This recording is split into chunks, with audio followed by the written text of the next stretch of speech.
રામ ને જય શ્રી કૃષ્ણ બધાને. કેમ છો? મજામાં? તો જો આપણે ઓફિસેથી ઘરે આવી ગયા અને રસોઈ પણ બની ગઈ છે. પપ્પાએ તો જમી લીધું છે. એના માટે આપણે કેળાનું શાક અને રોટલી બનાવ્યા હતા. અને પછી અમારા માટે હું ને દીપક રહ્યા છે આજે મંગળવાર, તો જો ફરાળી ઢોકળા બનાવ્યા છે ને.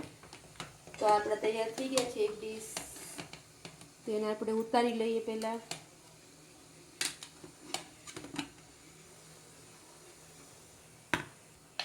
તો આપણે હવે બીજી ડીશ મૂકી દઈએ. તો જો આમાં જો મેં અત્યારે મોરૈયો અને સાબુદાણાના બનાવ્યા છે ફરાળી ઢોકળા. હું ને દીપક આજે બે રહ્યા છે ને એટલે. અને હારે જો સુધાર્યું છે મસ્ત મજાનું સલાડ સુધાર્યું છે, બીટ અને ગાજર છે.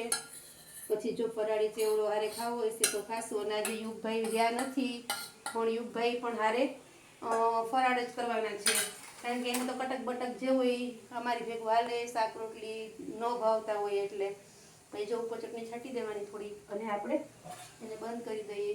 અને જે ઢોકળા તૈયાર થઈ ગયા છે એનામાં આપણે એની ઉપર વઘાર નાખી દઈએ. તો એના માટે મેં પહેલાં તેલ મૂક્યું છે.